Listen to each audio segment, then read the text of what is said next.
Hey guys, welcome back to my channel study with Jyoti. तो आज मैं आपको रजा शाह पहलवी के सुधारों के बारे में बताने वाली हूँ जो उसने तुर्की में सुधार किए थे उसके बारे में। तो सबसे पहला जो उसने सुधार किया था वो था सेना का संगठन। तो अपने पहले उद्देश्य की प्राप्ति तथा देश में शांति सुव्यवस्था की स्थापना के उद्देश्य से सर्वप्रथम रजा शाह ने सेना का संगठन किया। तो उसका पहला जो उद्देश्य था वो कि देश में वो शांति सुव्यवस्था स्थापित करना चाहता था, और उसके उद्देश्य से उसने क्या किया कि उसने सबसे पहले सेना का संगठन किया। और अब तक ईरान में नियमित ढंग से सेना को संगठित नहीं किया गया था। जब रजा शाह से पहले कभी भी सेना का संगठन नहीं किया गया था, और ये पहला कदम था रजा शाह द्वारा कि उसने सोचा कि पहले मुझे अपने देश में शांति और सुव्यवस्था कायम करने के लिए मुझे सेना का संगठन करना ज़रूरी है। और रजा शाह ने इस ओर ध्यान दिया। सैनिकों को समय पर वेतन दिया जाने लगा और उन्हें अत्यंत अनुशासित बना दिया गया। तो जितने सैनिक थे उन्हें वेतन दिया जाने लगा और उन्हें अनुशासित भी मतलब डिसिप्लिन में रहने के लिए भी सिखा दिया गया। और आधुनिक ईरान में सर्वप्रथम अनिवार्य सैनिक शिक्षा और सैनिक सेवा की पद्धति वहाँ पे लागू की गई। तो आधुनिक ईरान में क्या हुआ कि सर्वप्रथम एक अनिवार्य सैनिक शिक्षा को लागू कर दिया गया, शुरू कर दिया गया, और सैनिक सेवा की पद्धति वो उसे भी शुरू कर दिया जाता है रजा शाह द्वारा। और सेना के प्रशिक्षण एवं उसके अस्त्र शस्त्रों पर विशेष बल दिया जाता है। तो यहाँ पर रजा शाह जो था वो सेना के संगठन में बहुत ध्यान दे रहा था। उसने सैनिक शिक्षा के लिए स्कूल भी खोल दिए, उसने अस्त्र शस्त्र पर भी बल दिया और सेना के प्रशिक्षण के लिए भी जोर लगाया। और इस प्रकार रजा शाह ने ईरान में एक विशाल अनुशासित एवं आधुनिक सेना का संगठन कर लिया। तो इस प्रकार क्या होता है कि रजा शाह स्कूलों की स्थापना करता है, अस्त्र शस्त्रों पर बल देता है, उन्हें अनुशासित बनाता है, उन्हें वेतन देता है, और इसके द्वारा क्या होता है कि वो ईरान में एक विशाल अनुशासित एवं आधुनिक सेना का संगठन कर लेता है। तो ये था पहला पॉइंट, सेना का संगठन। दूसरा पॉइंट है राजनीतिक पुनर्गठन।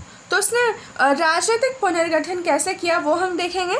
तो देश में अपनी स्थिति को सुदृढ़ बनाने में रजा शाह को इस सेना से काफ़ी मदद मिली।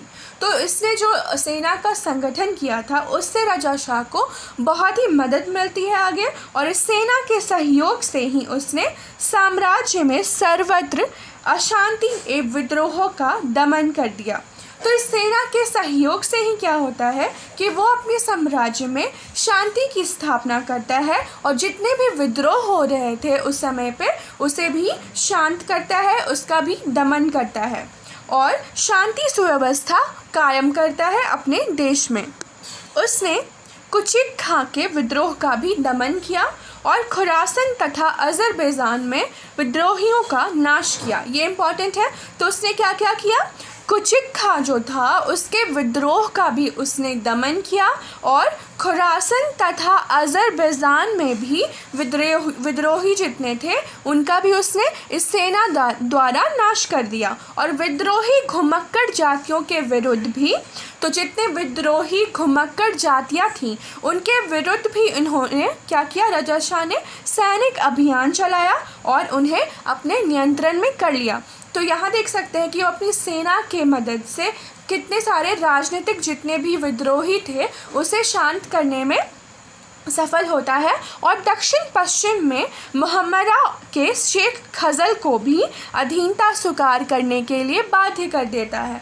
तो दक्षिण पश्चिम में जो एक मुहम्मरा के शेख खजल थे उसको भी अधीनता मतलब अपनी अधीनता स्वीकार करवाने के लिए उन्हें बाध्य कर देता है। और इस प्रकार 1926 तक सारे देश में शांति सुव्यवस्था की स्थापना कर दी जाती है। तो इस तरह उसके सेना द्वारा, सेना के हेल्प के द्वारा, सेना के संगठन द्वारा वो राजनीतिक विद्रोह को शांत कर देता है और उसका दमन कर देता है और शांति व्यवस्था की स्थापना भी वो 1926 तक अपने देश में कर देता है। तो तीसरा पॉइंट है राजनीतिक एवं प्रशासनिक सुधार। तो ईरानी संसद पर रजा शाह का प्रभावशाली नियंत्रण था, अतः मजलिस की सहायता से रजा शाह ने देश में अनेक प्रशासनिक एवं राजनीतिक सुधार लाए। तो ईरानी जो संसद थी उस पर रजा शाह जो था उसका एक प्रभावशाली नियंत्रण था और अतः मजलिस की जो सहायता से रजा शाह ने देश में अनेक प्रशासनिक एवं राजनीतिक सुधार लाए। तो मजलिस जो थी, जो रजा शाह की सहायता करती थी, उसके द्वारा उसने क्या किया कि देश में अनेक प्रशासनिक एवं राजनीतिक सुधार लाए। 1927 ईस्वी में धार्मिक अदालतों के दीवानी अधिकारों का अंत कर दिया। 1927 ईस्वी में ये क्या करता है कि जितने भी धार्मिक अदालत थे, दीवानी अधिकार दिए गए थे धार्मिक अदालतों को, तो उसे भी वो समाप्त कर देता है। कब करता है? 1927 ईस्वी में। और इसी वर्ष सारे देश में फ्रांसीसी न्याय व्यवस्था लागू कर दी जाती है। तो इसी वर्ष 1927 ईस्वी में जब वो धार्मिक अदालतों की जितनी भी दीवानी अधिकारें दी गई थी उन्हें समाप्त कर देता है और इसी वर्ष क्या करता है कि वो फ्रांसीसी न्याय व्यवस्था की भी लागू कर देता है और तलाक का नया कानून भी बना दिया जाता है उसके द्वारा। और लड़कियों के विवाह की जो आयु थी पहले 9 साल थी और अब उसके काल के समय में क्या होता है, वो उसे बढ़ाकर 15 साल कर देता है। आधुनिक ढंग की कचहरियों की भी स्थापना की जाती है। तो आधुनिक ढंग की जितनी भी कचहरी थी उसकी स्थापना की जाती है और इस प्रकार न्याय प्रशासन में शरीयत तथा काजी एवं मुल्लाओं का महत्व घट जाता है। तो आधुनिक ढंग की कचहरियाँ जब वो स्थापित करता है तो न्याय प्रशासन में क्या होता है कि जो सबसे पहले शरीयत तथा काजी एवं मुल्लाओं का महत्व था, पहले वो इस समय क्या हो जाता है, घट जाता है। और 1928 ईस्वी में विदेशियों के बाहरी क्षेत्र अधिकारों का अंत कर दिया जाता है। तो 1928 ईस्वी में क्या होता है कि जितने भी विदेशी होते हैं उनके बाहरी क्षेत्र अधिकारों को अंत कर दिया जाता है। और नेक्स्ट पॉइंट है 1935 ईस्वी में देश का नाम फारस से बदलकर ईरान कर दिया जाता है। तो उसने इतने सारे राजनीतिक प्रशासनिक सुधार किए और 1935 में उसने क्या किया कि देश का नाम जो पहले फारस था उसे बदलकर ईरान कर दिया। किसके द्वारा? रजा शाह पहलवी द्वारा। इतने सारे राजनीतिक एवं प्रशासनिक सुधार होते हैं। वो धार्मिक अदालतों से जितनी भी दीवानी अधिकारी दी गई थी धार्मिक अदालतों को, उसका अंत कर देता है।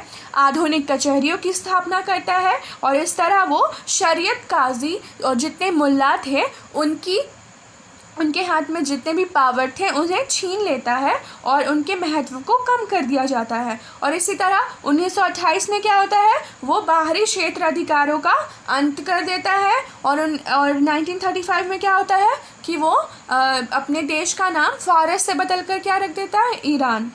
तो राजनीतिक एवं प्रशासनिक सुधार इतना था। और अब हम दूसरा पॉइंट देखेंगे। अब हम आर्थिक सुधार देखेंगे। तो उन दिनों ईरान की आर्थिक स्थिति अत्यंत दयनीय थी। तो जब रजा शाह पहलवी वहाँ का शासक बनता है ईरान का, तब वहाँ की जो आर्थिक स्थिति थी वो दयनीय थी, वो अच्छी नहीं थी।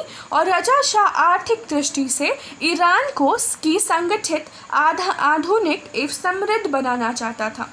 तो जब रजा शाह वहाँ का शासक बनता है तो वो जब आर्थिक दृष्टि को देखता है कि वो काफ़ी ख़राब हो चुकी है, तो वो ईरान को संगठित आधुनिक एवं समृद्ध बनाने का ख्याल रखता है। और तुर्की के मुस्तफ़ा कमाल पाशा की तरह, जो तुर्की के मुस्तफ़ा कमाल पाशा थे, उनकी ही तरह रजा शाह ने भी राज्य पूंजीवाद, जिसे हम स्टेट कैपिटलिज्म कहते हैं, उसकी नीति उसने अपनाई और इस नीति का अर्थ था देश में औद्योगिक विकास तथा वाणिज्य व्यवसाय पर राज्य का नियंत्रण। तो जितने भी औद्योगिक विकास हो रहे थे, जितने भी वाणिज्य व्यवसाय हो रहे थे, उन सब पर राज्य का नियंत्रण होता, मतलब रजा शाह पहलवी का नियंत्रण होता। तो उसने कौन सी इस तरह उसने एक नीति अपनाई जिसे राज्य पूंजीवाद कहते हैं, स्टेट कैपिटलिज्म। और ये किससे प्रेरित थी? तुर्की के मुस्तफ़ा कमाल पाशा से, ठीक है। और रजा शाह ने अपने आर्थिक सुधार के लिए क्रम में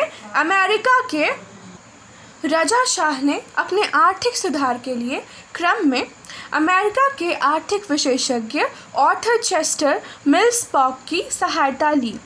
तो यहाँ पर रजा शाह क्या करता है कि अपने आर्थिक सुधार के लिए उसने अमेरिका के आर्थिक विशेषज्ञ जो होते हैं आर्थर चेस्टर मिल्स पॉक, उनकी सहायता लेता है।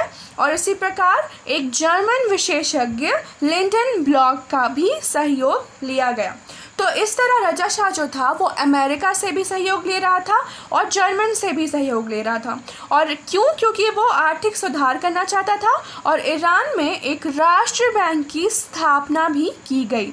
तो इस तरह ईरान में एक राष्ट्र बैंक की स्थापना की जाती है, इसे नोट छापने का एक अधिकार दिया गया और जर्मनी की सहायता से ईरान में अनेक उद्योग स्थापित किए गए। तो जर्मनी की सहायता से क्या होता है कि ईरान में अनेक उद्योग स्थापित किए जाते हैं और 1931 ईस्वी में ईरान के वैदेशिक व्यापार पर सरकार ने अपना एक अधिकार स्थापित कर लिया। तो इस तरह क्या होता है कि 1931 ईस्वी में ईरान के जितने भी वैदेशिक व्यापार थे उन पर सरकार का एक नियंत्रण स्थापित हो जाता है और 1932 ईस्वी में आंग्ल ईरानी तेल कंपनी की सुविधाओं का अंत कर दिया गया। तो 1932 ईस्वी में क्या होता है कि आंग्ल ईरानी तेल जो कंपनी थी उनकी सुविधाओं का अंत कर दिया जाता है। किंतु दूसरे ही वर्ष क्या होता है कि तेल की जो रॉयल्टी होती है उसमें वृद्धि कर दी जाती है और इस कंपनी के अधिकारों को 10 वर्षों के लिए बढ़ा दिया जाता है। तो इन सारे कोशिशों के आधार पर रजा शाह पहलवी जो होता है वो ईरान में आर्थिक सुधार करता है। तो आगे भी बहुत सारे पॉइंट्स हैं, लेकिन अगर मैं सारे पॉइंट्स एक ही वीडियो में बता दूंगी तो काफ़ी लंबा हो जाएगा और समझ में भी नहीं आएगा। तो मैं नेक्स्ट वीडियो में आपको बाकी के सारे पॉइंट्स बताती हूँ। तो अगर आपको मेरा वीडियो पसंद आया तो इसे लाइक एंड शेयर करना बिल्कुल ना भूलें और कमेंट भी ज़रूर करें, क्योंकि मुझे फिर आपके व्यूज़ पता चलेंगे कि आपको मेरा वीडियो पसंद आया या नहीं आया।